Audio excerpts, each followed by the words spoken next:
नमो भगवते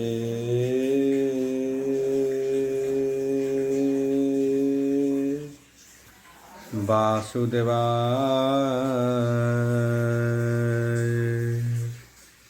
ओम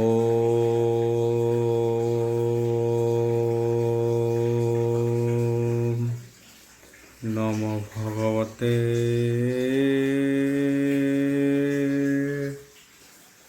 वासुदेवाय।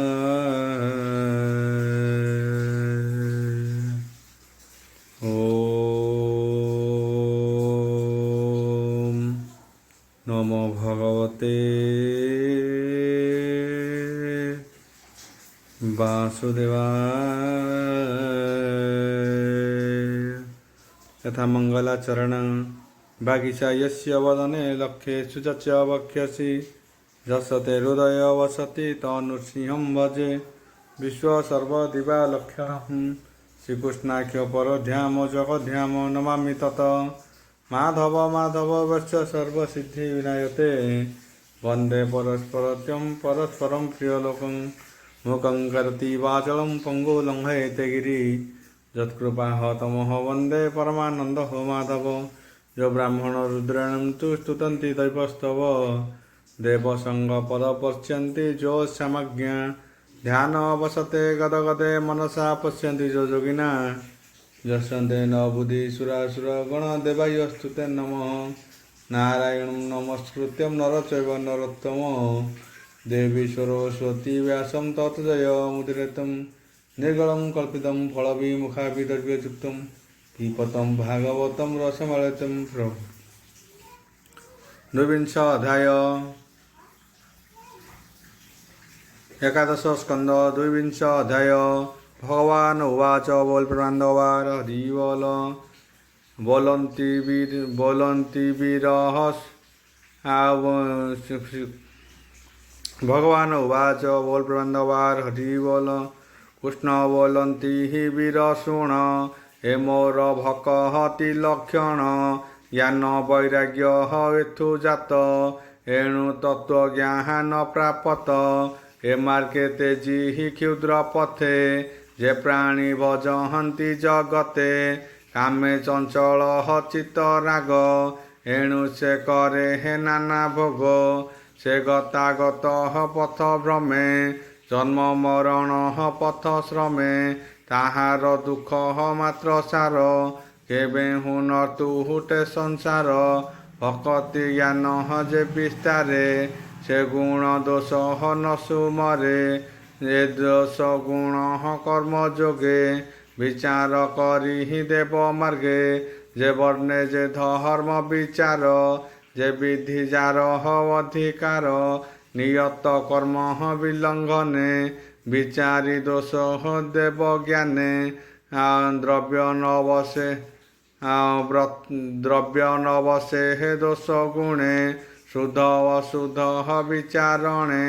आचारे मूले हे धर्म जात धर्मे धारण हे जगत एणु धार्मिक प्राणीकर निगम देखा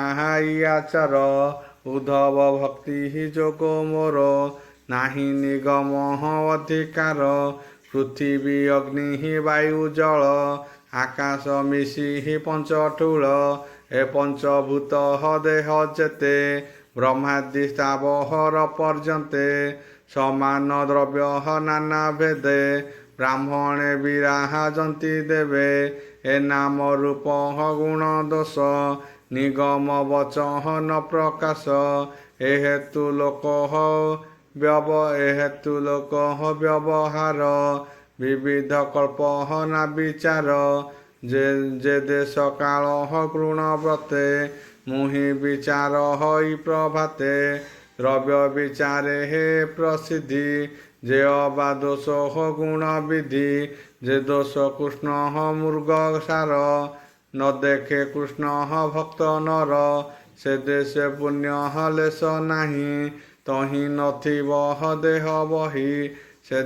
ଦେଶ ହର ସାର ନାହିଁ ସୁକର୍ମେ ଅଧିକାର ଯେ ଦେଶେ କୃଷ୍ଣ ମୃଗ ସାର ବସନ୍ତି ସୁପହରୁଷ ନାର ଯେ ଦେଶ ହଙ୍କରେ ସାର ତହୁଁ ସୁକର୍ମେ ଅଧିକାର କଳିଙ୍ଗ ଅଙ୍ଗ ବଙ୍ଗ ଦେଶେ ସେ ନୋହେ ସଂସ୍କାର ବିଶେଷେ ଆଉ ଉଷର ଭୂମି ମ୍ଲେଚ୍ଛ ଜହିଁ ଯେ ଦେଶ ପତି ହିତ ବୋଲାଇ ଏଣୁ ସୁଧ ବିଚାର ବିଶୁଦ୍ଧ ଦେଶେ କର୍ମ କର କହିଲି ଦେଶ ସୁଧ ଗୁଣ ଏବେ ତୁ କାଳ ସୁଧ ଶୁଣ ବିଶୁଦ୍ଧ କାଳେ କର୍ମ କଲେ ସେ କର୍ମ ଫଳ ଲଭେ ବଲେ ଏଣୁ ଅଶୁଭ ଦେଶ କାଳେ କର୍ମ କରନ୍ତି ଯେବା ବଳେ ତାହାଙ୍କ କର୍ମ ଫଳ ନାହିଁ ଅଶୁଦ୍ଧ ଦୋଷ ନାଶ ଯାଇ ଏଣୁ ପଣ୍ଡିତ ଜ୍ଞାନ ଗୁରେ ବିଶୁଦ୍ଧ ଦେଶେ ଶୁଭ କ୍ଷଣେ ବିଚାରି କର୍ମ ସେ କରନ୍ତି ବିଶୁଦ୍ଧ କାଳ ବିବର୍ଜନ୍ତି ଏଣୁ ସକଳ ଦ୍ରବ୍ୟ ଗତେ ବିଚାରି ଶୁଦ୍ଧ ମତେ ବିଶୁଦ୍ଧ ଦ୍ରବ୍ୟ ଘେନି କାଳେ କର୍ମ ସାଧନ୍ତି ସ୍ୱୟଳେ ଯେ ଦ୍ରବ୍ୟ ଯେଣେ ଶୁଦ୍ଧ ହୋଇ ଶୁଣ ଉଦ୍ଧବ ମନ ଦେଇ କେତେ ହୁଁ ଦ୍ରବ୍ୟ ସ୍ୱୟଳେ ପବିତ୍ର ହନ୍ତି ଶୁଦ୍ଧ ଜଳେ କେତେ ହୁଁ ବ୍ରାହ୍ମଣ ବଚନେ ପବିତ୍ର ହନ୍ତି ବିଦ୍ୟମାନେ କେତେ ହୁଁ ସଂସ୍କାର ବିଶେଷ ପବିତ୍ର ହନ୍ତି ଶୁଦ୍ଧ ଦେଶ କେତେ ହୁଁ ଅଶୁଦ୍ଧ ସଙ୍ଗତେ ଅଶୁଦ୍ଧ ବୋଲହନ୍ତି ଜଗତେ ପତିତ ଜନ ଯାହା ଛୁଇଁ ସେ ବ୍ରତ ଅଶୁଦ୍ଧ ବୋଲାଇ କେତେ ହୁଁ ବ୍ରତ ଭିନ୍ନ ଭିନ୍ନ ଅଶୁଦ୍ଧ ବଚନ କେତେ ହୁଁ ବ୍ରହ୍ମ ବୃଷ୍ଟି କାଳେ ଦୂଷିତ ହନ୍ତି ସ୍ୱୟଳେ ସେ ପୁଣି ପବିତ୍ର ସମୟେ ସ୍ୱଭାବ ଗୁଣ ଶୁଦ୍ଧ ହୁଏ ଅଶୁଦ୍ଧ ଏହି ରୂପେ ବିଚାର କର ଦେବ କଳ୍ପେ ଅସ୍ୱଚ୍ଛ କାଳେ ଦ୍ରବ୍ୟ ଯେତେ ଅଶୁଦ୍ଧ ହନ୍ତି ଶାସ୍ତ୍ର ମତେ ଗ୍ରହଣ ରବି ଚନ୍ଦ୍ର ଯେବେ ସ୍ନାନେ ପବିତ୍ର ହନ୍ତି ତେବେ ଧ୍ୟାନେ କାମିନୀ ବୃକ୍ଷ ଫଳେ ପବିତ୍ର ହନ୍ତି ଯଥା କାଳେ ରବି କିରଣେ ଦ୍ରବ୍ୟ ତିନି ପବିତ୍ର ଅସ୍ତି ଚର୍ମଭୂମି ଧାତୁ ବିକାର ରସ ଦ୍ରବ୍ୟ ଅନଳେ ପବିତ୍ର ସର୍ବ ଜଳ ସିଞ୍ଚନେ ଭୂମି ପଥ ତକ୍ଷଣେ ହୁଅନ୍ତି ପବିତ୍ର ଗୋମୟ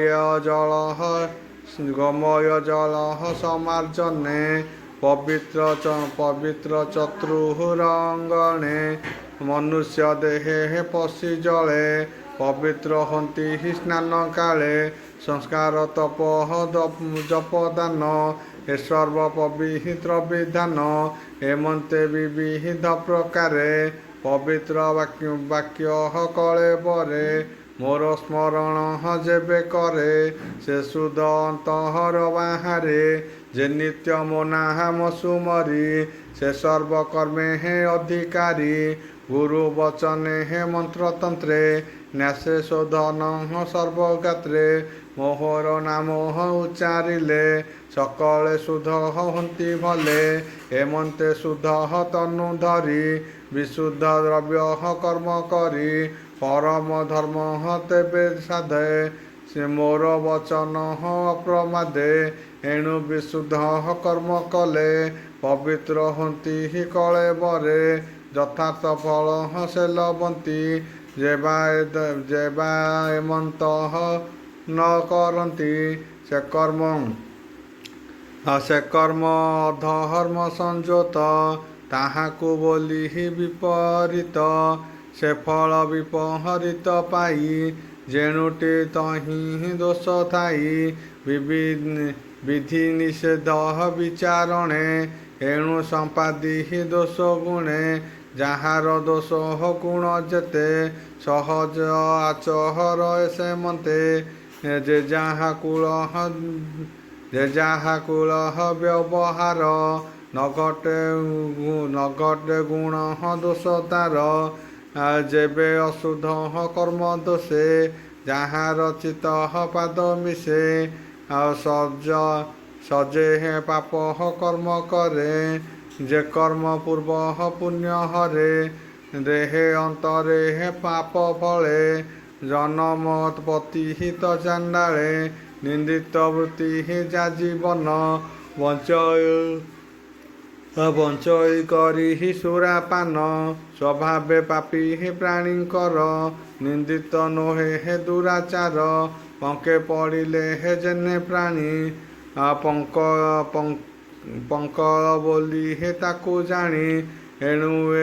କର୍ମହର ସକାଶେ ବନ୍ଧନ ହୁଅ ବିଶେଷେ ସେହି କାରଣ ତାର ଗତି ହସି କହନ୍ତି ଯଦୁପତି ଏଣୁ ନିର୍ମଳ କର୍ମ ଗୁଣ ଅଶେଷ ଦୋଷ ନିବାରଣ ଶୁଣ ଉଦ୍ଧବ କହୁ ତତେ ବିଷୟ ଧ୍ୟାନ ଯାର ଚିତେ ବିଷୟ ଭୋଗ ସେ ବନ୍ଧନ ବଢ଼ଇ କାମ୍ୟ କର୍ମ ମନ କାମ ଜନ୍ମିଲେ ତାର ଫଳ ବଢ଼ଇ ବିରୋଧ କନ୍ଦଳୁ କ୍ରୋଧ ହୋଏ ଜାତ ଏଣୁ ହୁଅ ଜ୍ଞାନ ହତ ହୃଦୟରେ ତମଃ ଗୁଣ ବସେ ତାର ଚେତନା ବଳେ ଧ୍ୱଂସେ ଚେତନା ହତେ ହତ ଜ୍ଞାନ ତେବେ ଶରୀର ହୋଏ ଶୂନ ବୁଦ୍ଧି ବିହୀନେ ମୂଢ଼ ଜନ ହୋଇ ମୂର୍ଚ୍ଛି ରତ ସମାନ ବଞ୍ଚଇ ମୃତ ପିଣ୍ଡ ପ୍ରାୟେ ଜୀବ ପରମ ଜ୍ଞାନ ନୋହେ ବୃକ୍ଷର ପ୍ରାୟ ସେ ଜିଅଇ ପାବକ ବ୍ଲନ ମଧ୍ୟ ତାଇ ବିଷୟ ସଙ୍ଗେ ଏଣେ ଏତେ ଗୁଣ ଉଦ୍ଧବ ସାବଧାନେ ଶୁଣ ଏଣୁ ନିଗମ ବଚନେ ଯେ ଫଳ ଶ୍ରୁତି କର୍ଣ୍ଣେ ଶୁଣେ କର୍ଣ୍ଣେ ରୋଚନ ମାତ୍ର ସାର କେବେ ନୋହେ ଭବୁ ପାର ନ ଲଭେ ପରି ତ୍ରାଣ ଗତି ଦେବ ବଚନେ ଫଳ ଚିନ୍ତି ଦେବ ଆବେଦର ତତ୍ତ୍ୱ ଯେ ନ ଜାଣେ ସେ ଫଳ ଶ୍ରୁତି ପରିମାଣେ ରୋଗ ବିଳାସ ତହୁଁ ଜେନେ ଔଷଧ ବୈଦ୍ୟ ହର ବଚନେ ଖଣ୍ଡ ସାକର ହସ୍ତେ ଘେନି ପୁତ୍ରକୁ ଯେ ସହନେ ଜନନୀ ବୋଲଇ ମଧୁର ବଚନ ତୁ ବେଗେ କର ଏହା ପାନ ଏଖଣ୍ଡ ଦେବି ତୋତେ ମୁହିଁ ଭକ୍ଷଣ ନ କହଲେ ନ ଦେଇ ଏ ଫଳ ଶ୍ରୁତି ଏହି ମତେ ମୂର୍ଖଙ୍କୁ ଭଣ୍ଡା ହାଇ ଜଗତେ ନାନା ପ୍ରକାରେ ପ୍ରବତାଇ ପୁତ୍ରକୁ ମାତା ପ୍ରାୟ ହୋଇ ଏଣୁ ସେ କଳ୍ପ ହୋଇ ଜଗତ ଦେବ ବଚନେ କର୍ମପଥ ଆକୁଳ ହୃଦୟ ନିରତେ ଭ୍ରମଇ ଦ୍ୱାରା ଧନ ସୁତେ ଏ ଧନ ସୁତ ପରିବାର ଅନର୍ଥ କାରଣ ବ୍ୟବହାର ଏଣୁ ସକଳ ପ୍ରାଣୀ ଚିତ ଆକୁଳ ହୃଦୟ ନିରତ ଭ୍ରମଇ ମାୟା ଜଡ଼ ଘୋରେ ଆତ୍ମାର ଗତି ନ ସୁମରେ ଆପଣା ଅର୍ଥ ଭୋଗ ଚିନ୍ତି ନିର୍ମଳ ମାର୍ଗେ ସେ ଭଜନ୍ତି ଏ ଦେବେ ଅର୍ଥ ଯେବେ ଜାଣ ଚିତ୍ତେ ପଣ୍ଡିତ ପରିମାଣ ଦେବେ କି ଭ୍ରମ ଇ ସଂସାରେ ଜନ୍ମ ମରଣ ଦୁଃଖ ଘରେ ଏଣୁ ଯେ ପ୍ରାଣୀ କୁପଣ୍ଡିତ ନ ଜାଣେ ଦେବ ପଥ ତତ୍ତ୍ୱ ଆଉ ପୁଷ୍ପକୁ ଫଳ ପ୍ରାୟ ମଣି ଶ୍ରୁତି ବଚନ ପରିମାଣୀ ନିରତେ ଭ୍ରମେ ପୁଷ୍ପବାସେ ଫଳ ଭକ୍ଷଣ ଲୋଭ ଆସେ ଏଣୁ ଅଜ୍ଞାନ ଅବିବେକ ଭ୍ରମ ଇହ ପରଲୋକ ଯାହାର ଇଷ୍ଟ ଫଳ ଶ୍ରୁତି ସେ ପ୍ରାଣୀ ମତେ ନ ଜାଣନ୍ତି ବସଇ ପ୍ରାଣୀ ହୃଦଗତେ ଜୀବର ରୂପ ମୁଁ ସାକ୍ଷାତେ ମତେ ନ ଚିନ୍ତି ଜଡ଼ମତି ଅମୃତମଣି ଫଳଶ୍ରୁତି ଏଣୁ ବ୍ରହ୍ମ ଇହି ମାୟା ମୋହେ କେବଳ ଆକୁଳ ହୃଦୟେ ଉଦ୍ଧବ ଶୁଣ ତତ୍ତ୍ୱ କହି ମୋର ସମ୍ମତି ମାର୍ଗ ଏହି ତତ୍ତ୍ୱ ନ ବୁଝି ଦେବ ପଥେ ଫଳ ଭୁଜନ୍ତି କୁପଣ୍ଡିତେ ହିଂସା ନ ଛାଡ଼େ ଯେବେ ହୃଦେ ଦେବ ବଚନ ଅନୁବାଦେ ଯଜ୍ଞ ହିଂସନ୍ତି ପଶୁଗଣ ଅନାସ୍ତ କରି ତତ୍ତ୍ୱଜ୍ଞାନ ଦେବତା ପିତୃ ଯଜ୍ଞ କରି ଆଉ ଆନନ୍ଦେ ଭ୍ରମେ ଜୀବ ମାରି ନ ଭାବି ପରଲୋକେ ଦୁଷ୍ଟ ଶ୍ରବଣେ ମାତ୍ର ସୁଖେ ଫଳ କାରଣେ ପଶୁ ମାରେ ଯେସନେ ଦ୍ରୁତ ଧନ ହାରେ ଧନର ଲୋଭେ ନିଜ ଧନ ଦ୍ୱିତୀୟରେ ହୋଇହୀନ ଯେସନ ସଂକଳ୍ପେ କରେ ଧନ ନାଶ ଯେସନେ ବଣି ଯାର ବାସ କିଣଇ ନିଜ ଧନ ଦେଇ ଅଧିକ ଆଶା ଲୋଭ ବହି ରଜ ତାମସ ଗୁଣ ବହି ଅଜ୍ଞାନ ଅଜ୍ଞାନ ଚେତନା ହରଇ ବାସବ ଆଦି ଦେବଗଣେ ଯଜ୍ଞେ ପୂଜଇ ଅନୁକ୍ଷଣେ ଆତ୍ମାର ଗତି ନ ସୁମରେ ସ୍ୱର୍ଗ ଭୋଗକୁ ଇଚ୍ଛା କରେ ନାନା ପ୍ରକାରେ ଲୋଭ ଚିତ୍ତ ପିତୃଦେବତା ପୂଜେ ନିତ୍ୟ ସ୍ୱର୍ଗେ ବସଇ ନିଦା କେତେ ପୁଣି ସେ ସ୍ୱର୍ଗ ଭୋଗବନ୍ତେ ଜନ୍ମ ହୁଅଇ ମହି ତଳେ ଧନ ସମ୍ପଦ ମହାକୁଳେ ଉତ୍ତମ ପୁର ସ୍ୱର୍ଗ ପ୍ରାୟ ପୁଣି ଭୁଞ୍ଜଇ ନର ଦେହ ଏହି ପ୍ରକାରେ ଚିନ୍ତା କରି ପଶୁଙ୍କ ହିଂସେ ଯଜ୍ଞ କରି ପୁଷ୍ପର ଠାରେ ଫଳ ବୁଦ୍ଧି ଘେନି ଭ୍ରମେ ନିରବଧି କର୍ମେ ଆକୁଳ ଲୋଭ ଜଡ଼େ ଏଣୁ ବ୍ରହ୍ମ ଇହି ଚିତ୍ର ଦୃଢ଼େ ଚିତ୍ତ ସଂକଳ୍ପ ଭୋଗ ଭରେ ଗୁରୁ ବ୍ରାହ୍ମଣ ନିନ୍ଦା କରେ ମୋର ଭକତି ଆର କାହିଁ ମୋ କଥା କର୍ଣ୍ଣେ ନ ଶୁଣଇ ଶ୍ରୁତି ଯେ କହେ ତିନି ଖଣ୍ଡ ଜ୍ଞାନ ଦେବତା କର୍ମକାଣ୍ଡ ସେବେ କର୍ମ ଉତ୍ପତ୍ତି ପରମ ବ୍ରହ୍ମ ତାର ଗତି ବ୍ରହ୍ମ ପୁରୁଷେ ପରମୁଖେ ସେ ଦେବ କହୁଛନ୍ତି ସୁଖେ ଜ୍ଞାନ ନ କହି ସେ ସାକ୍ଷାତେ ଦେଖାଇ ଘର ଦ୍ୱାର ପଥେ ସେ ସର୍ବଦେବ ବ୍ରହ୍ମ ମତେ ସ୍ୱଭାବେ ସମୁଦ୍ରର ପ୍ରାୟେ ବିଦ୍ରୋହ ଅତି ଗତି ତାର ଦେବର ନାହିଁ ଅନ୍ତପର ଦେଖ ମୁଁ ଅଛି ସର୍ବପୁରେ ଅନନ୍ତ ଶକ୍ତି ରୂପ ଧରି ଜଗତ ମତ ପ୍ରକାଶ ଅନ୍ତେ ମୋହର ଦେହେ ମିଶ ଏଣୁ ଅନନ୍ତ ଦେବଗତି ନାନା ପ୍ରକାରେ ଫଳଶ୍ରୁତି ତାହାର ସ୍ଥୂଳ ସୂକ୍ଷ୍ମ ଗତି କେ ବୁଝି ପାରି ବସୁମତି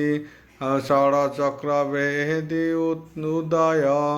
ଏଣୁ ବୋଲାଇ ବ୍ରହ୍ମମୟ ମୃଗାଣ ସୁତ ପ୍ରାୟ ହୋଇ ଶବଦ ରୂପେ ମୁଁ ଅଛଇ ଯେସନେ ଉର୍ଣ୍ଣ ହବ ଶ୍ରୁତେ ହୃଦରୁ କରହ ନିର୍ମତେ ଆକାଶ ସଦହ ରୂପ ଧରି ସମାନ ରୂପ ଅଛି ପୁରୀ ବ୍ୟାପେ 50 ବର୍ଣ୍ଣ ବେଦେ ନାନା ପ୍ରକାର ସ୍ୱର ନାଦେ ଗାୟତ୍ରୀ ଜପ ହନ୍ତି ଅନ୍ତଷ୍ଟୁତ ଗାୟତ୍ରୀ ଜପ ହନ୍ତି ଅନୁସ୍ତୁପ ଗାୟନ୍ତି ଜପନ୍ତି ଅନ୍ତରେ। ଏଇଟା ଶୁଦ୍ଧ ଭାଷାରେ ନ ପଢ଼ିଲେ ୱାର୍ଡ଼ଟା ବୁଝିପାରିବୁନୁ କ'ଣ ଲେଖା ହେଲା। ଧୂପ କାଟି ଦେଇଛୁ ଧୂପ କାଟି ଗୋଟେ ଦେ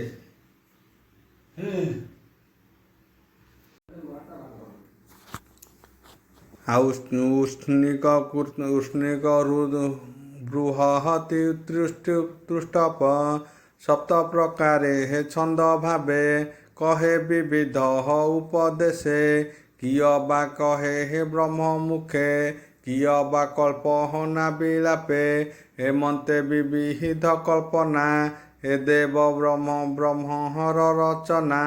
के अच्छी देव बुझिबारे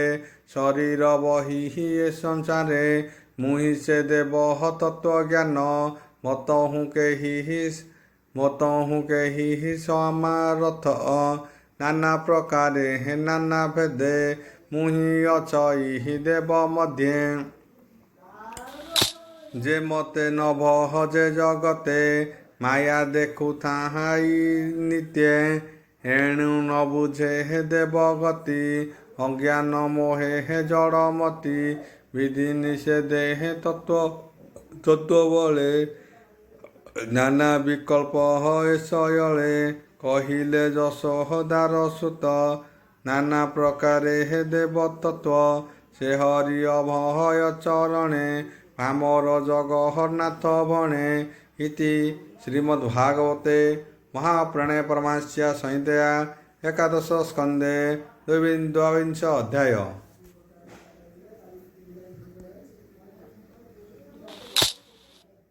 त्रयोविंश अध्याय एकादश स्कंद त्रयोविंश अध्याय उद्धव उवाच बोल प्रमाणदवार हरि बोल उद्धव शिरे हे देई कर बोलो ईशुण दामोदर देव विचारे हे तत्व जानी जेबे संसारु तरे पाणी से तत्व एक हवा केते कह केशव मो अग्रते त्रिनव एकादश पंच शुणिछि तुम्भे हे कही अछ नाना प्रकारे हे मुनि गणे कहन्ति तत्व विचारणे के इष्ट स्तप चारि भणे के एकादश परिमाणे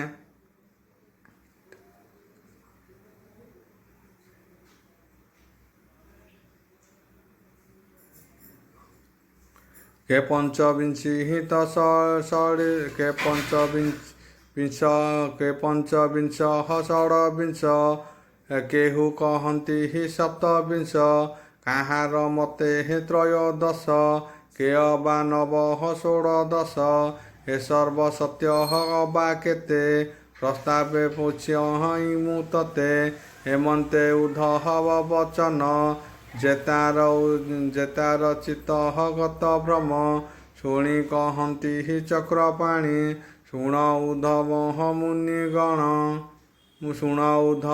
मुनिगण वाणी भगवान उवाच मुरुहस्य तस्य विदुर्वरेण्यं भर्गदेवस्य धीमहि धियो यो न प्रचोदयात् शान्ति शान्ति पृथ्वी शान्ति माधवं